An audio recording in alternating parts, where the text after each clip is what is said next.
Wow. Yes, people, welcome back. What's going on, folks? We are back. We are back with another post-game play ratings after Brighton nil, Arsenal 1. And damn, you know what? I did not know how to feel about that performance, to be honest with you.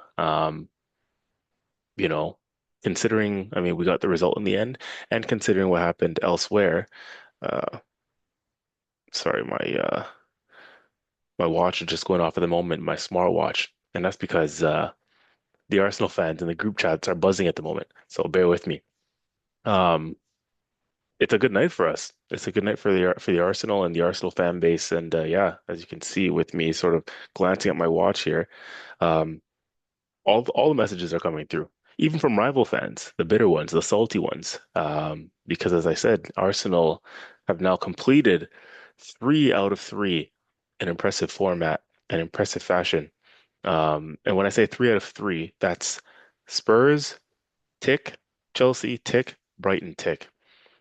These were the big three matches following that sort of disastrous 2-2 draw at Wolves. And these were the three that immediately followed that Wolves draw, where we said, we need to bounce back and get 3 out of 3, which are all going to be tricky to do, considering, the size of the task. The first was the North London Derby, the second in Chelsea, which is another London derby, and then the third in Brighton away from home, which is a very difficult matchup for any side. So, after Wolves, we looked at that run of 3 games and we said, wow, we have a tricky task ahead of us, considering how poor that Wolves result was, the morale would have been down. Um, but the way we responded, um, in this one specifically, like I said, this was the third of 3 in quick succession. And man, the response to just, get this one over the line to just get the 3 points by hook or by crook, because we knew this one was going to be difficult as well. We knew off the back of playing Chelsea what feels like only a couple days ago, to be on our travels now to go away to the Amex, to Brighton's ground and try and get 3 points. Historically a Brighton side and a club who's been our bogey team for the last few years. They've dented a few of our hopes and aspirations at this time of the year, whether it's been top four for Champions League or whether it's been the race for Premier League itself. Whatever the case may be, whatever we were looking to do, Brighton have always just managed to put a dent um, our hopes and our dreams of achieving something towards the end of the season. But not this time around. This time around, we went there and we took care of business and we got out of there by with the 3 points by hook or by crook, by any means necessary. We did what we had to do. And wow, what a result for the Arsenal. That is a huge, huge 3 points. Considering, right? Considering as well, let's talk about the other elephant in the room. Considering City dropped points today, 2-2 at homes to Nottingham Forest. Wow. Who saw that coming? Certainly not I. I don't think anyone did. I think most of the people around me that I know would have predicted an easy City win. Must have been. Right? Team fighting relegation and down there in the drop zone, City at home, they turn it up this time of year, but not today. At the Etihad, City 2, Nottingham Forest 2. Brilliant result for the Arsenal, considering the way we won. And as I was saying, performance versus results. At this time of year, it just seems to be about the result, doesn't it? We've asked Arteta to get over the line, as Thierry Henry famously said many months ago in his punditry. We've asked Arteta to get over the line by hook or by crook. Just do it. Just get us over the line. Get us where we need to go, get us to the promised line, and get us this Premier League crown that we so crave. Um, so how he goes about doing it, by all means, but just make sure we get it done. But the football we're playing is not particularly attractive at the moment. Um, it's not enjoyable to watch. And during the game, I'm fuming. I'm sitting there uncomfortably watching it, biting my nails. It's just not good to watch because we went up early in this one, obviously, and then we kind of just looks like we took our foot off the gas. We didn't really create much clear-cut chances going forward. We didn't look fluent in attack. We scored the early goal and we just said we pretty much said, Brighton, over to you, you know. Um, And so yeah, it was uncomfortable. But at the end of the day, in hindsight, when you see the result, getting the 3 points and the fact that City drew, I don't care how we played now, right? 3 points is 3 points. And if and when, I pray we win this Premier League title, no one is going to look back at this performance or this Chelsea performance and say, "Oh, you played poorly." All that will be remembered for in 2026 is winning the Premier League, for the first time in over 20 years. Get it done, So at this point, if we're going to scrape our way through and scrape our way over the line, by all means, just make sure we get it done. Because if we don't get it done playing this poorly and the attack is not, you know, fluid and connecting, and we don't get it done, then yeah, that's not going to be a good look on the manager. That's not going to be a good look on anyone in the club. We're just going to be frowned upon as we continue to do it. And there's outside noise, right? Outside noise, questioning the way we play, questioning our set pieces, questioning the fact that we take long on corners on our set pieces when we're in the lead, on throw-ins and so on and so forth. I mean, the manager today, the Brighton manager, that guy wouldn't shut the hell up. He was yapping before the game in the press conference, talking about how long we take on corner kicks when we're in the lead, yapping during the game, even to our players. Arteta at one point had a little spat with him yapping after the game, saying there's only a team that wanted to play football today. Well, we walked away with 3 points, so he can go, you know what, um, as far as I'm concerned. So listen, all the outside noise about what we're doing, how we're playing, if we win the league, you know, no one cares really. It's nice to be the guys who, when we weren't a threat to anybody in the latter Wenger years, right? When we were, just scraping by making top four, we were playing pretty football and everybody liked us, but we weren't, we let everyone liked the way we played football, but we weren't a threat to the Premier League crown or the Champions League crown. So, it was just like, oh yeah, let's all say Arsenal plays nice football and this and that and it was all about giving us our props, sort of like a consolation prize because we play good football, but we don't win anything. Well, now we're hated because we're on the verge of winning things, um, even though we're not playing well, right? So all the people will focus on to try and derail us is the fact that, oh yeah, they play shit football or they're not playing well or they waste time or it's set pieces. Well, I'll take it if we win the league. I will take it. That's what I'm coming to realize.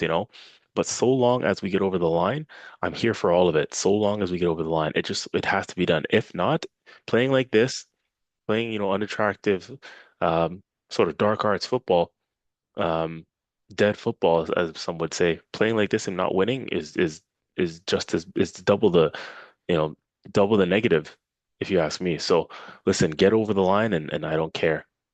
Really and truly, I don't care if we get over the line as long as we do.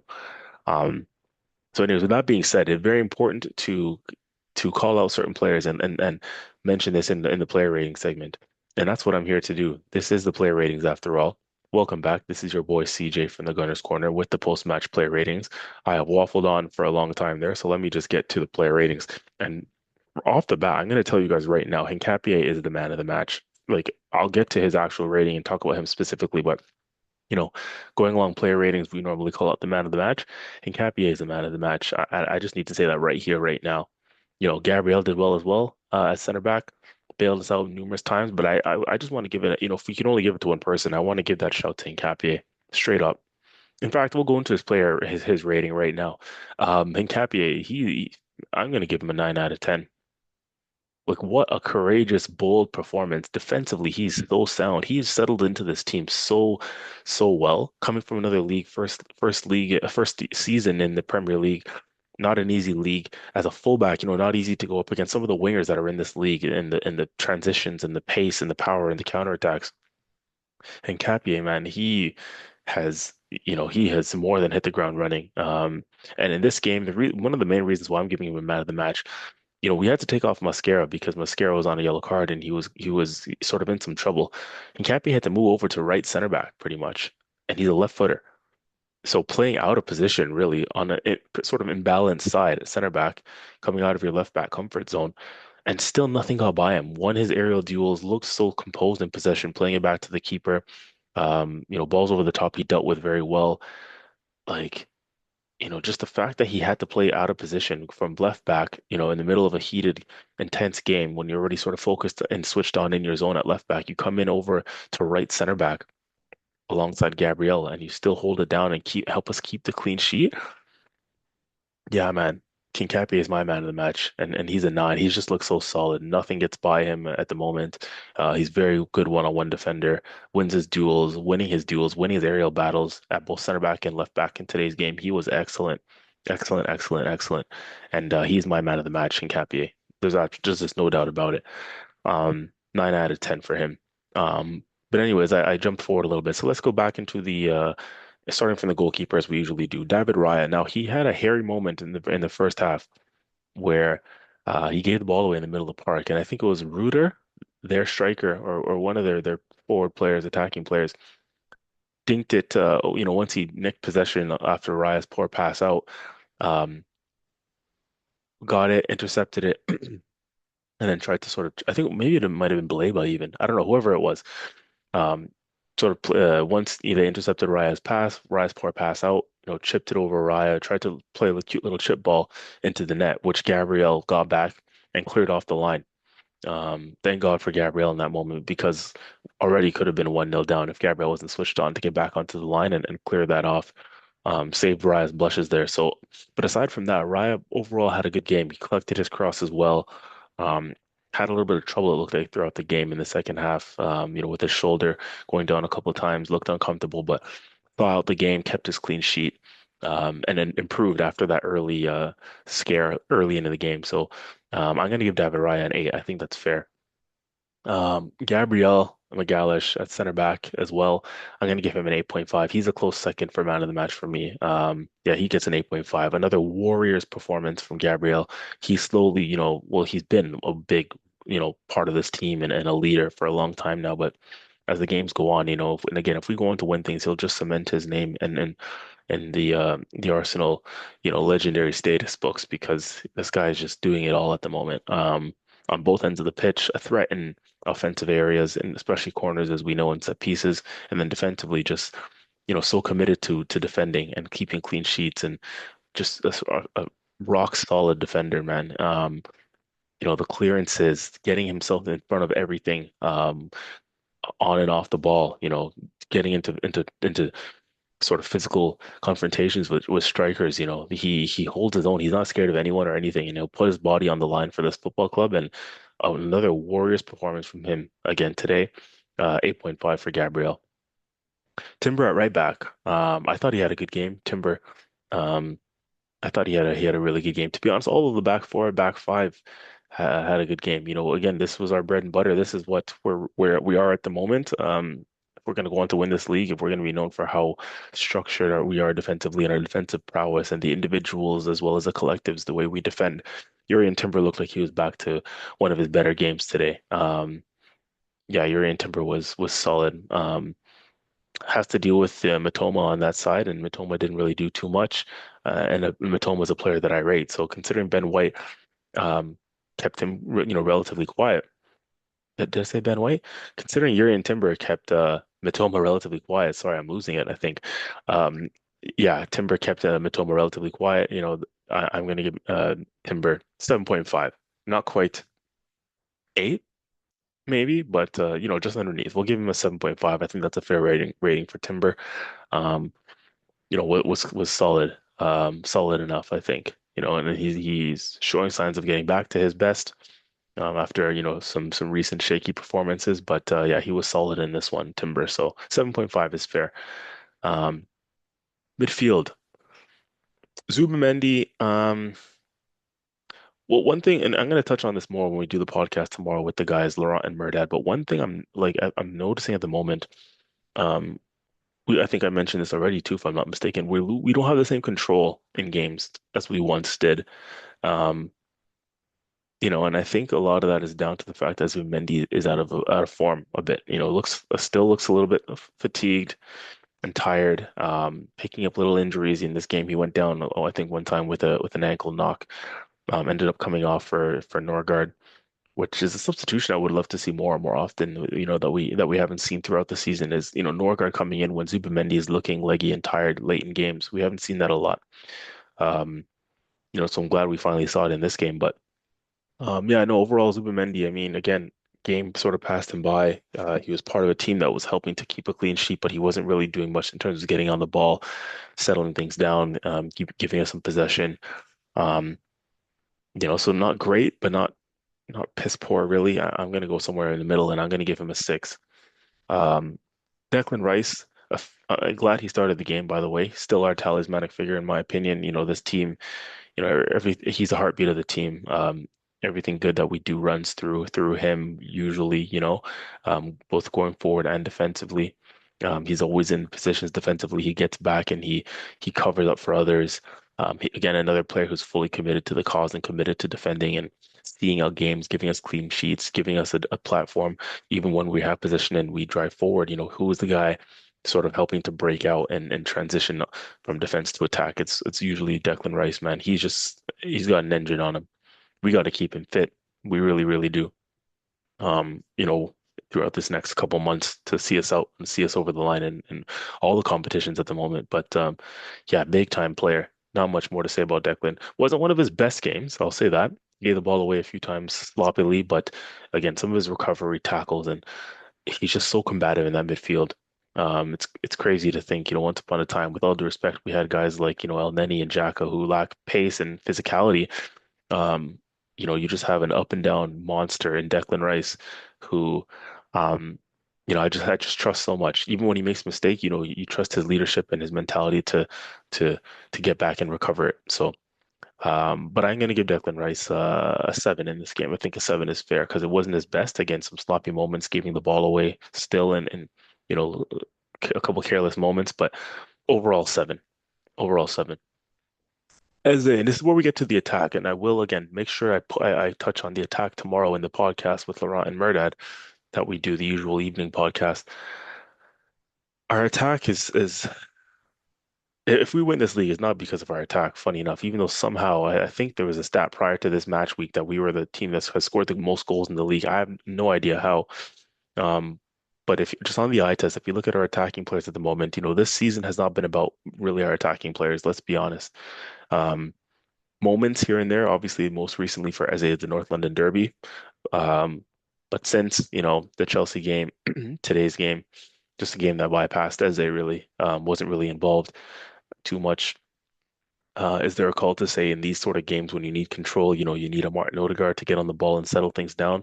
Um, that's definitely something, especially off of the bench, right? When you need to sort of change things up and keep control and keep composure, keep the ball a bit. I believe he played the full game, but he wasn't his influential self like he was in the Spurs game. So I got to give Isaiah 5 to be fair. It just is what it is. And I think the rest will go for the other front three. I mean, let's start with Saka. He got the goal, so I'm gonna be positive there. And he ran tirelessly, tried a few things. Again, he did get the only goal of the game, and he did finally have a shot. Somebody's had a shot from outside the 18 or just for a shot from range. So thankful for that at least, because we don't usually do that. We like to tiki-taka into the box, right? That's sort of been our thing. But thank you. Someone has a shot from range, and look what can happen, right? Little deflections, catch the keeper out through the legs in the back of the net. We just need to try and do that more often. And it wasn't a set piece for those hating and saying set piece FC. That's a game won today without the help of a set piece. So thank you very much. You can suck it. So, anyways, Bukayo Saka for me, I'm gonna give him a 7. I'm gonna give him a 7 for his efforts. Trossard on the other side, not Trossard. Martinelli started the game. Poor. I've been saying for a while I don't want to see Martinelli start in the Premier League anymore. He's a bench player at best. Shouldn't be starting in a team chasing a league title. Wouldn't get into any other top team in the world from the start, in my opinion. He's if you're going to keep him in this club, he's best off the bench. He's not a starting left winger for a team that's going to win a league. So I don't want to see that anymore. Keep playing from the start in the cups, not the Premier League when we're you know in crunch time, not from the start. So yeah, poor game, very very poor game in my opinion. Didn't do anything, didn't offer us anything really. Um, we won the game, so I'll be a little bit nice, but I'm going to give him a 3. Um, Victor Yoker at the top. I mean, equally just as poor, if not worse. Actually, he did nothing. Couldn't connect his passes. You know, um, Obviously wasn't really a goal threat. And yeah, the biggest thing for me is just, just this decision making when it comes to linking a play. He's still working on his link up play and just making the right play and the right pass at the right moment. Once you hold it up and you've controlled the ball and got it settled, what's your next move? Make the right play, make the right pass, get us going, link the play. But things just, a lot of times, things will go, the ball will get up to him, and once he's got it settled, he'll just give it away, and then it breaks up. The momentum that we have breaks up, and then we're on the counter attack because he's not taking care of the ball enough. So yeah, I'm gonna give him a three as well. Another poor game from him. Subs off the bench. I mean, we had quite a few in this one. Let's have a look here. Looks like we only made the four, didn't we? Yeah.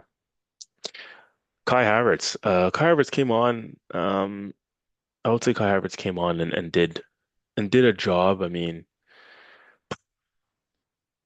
came on in the 59th minute, so just had just over half an hour. Um, yeah, nothing clear cut really for him to work with. There's a couple times he got in behind, but we couldn't make the most of it, obviously. I'm sure he's still working his way back to full fitness, so I'm going to give him a break. Again, standard five down the middle, and that's not a knock on him. Just when you come in late as a sub and you don't really do much, you can't really bump you up or can't knock you down. So standard five. Um, Trossard the same. I have the exact same thoughts about Trossard.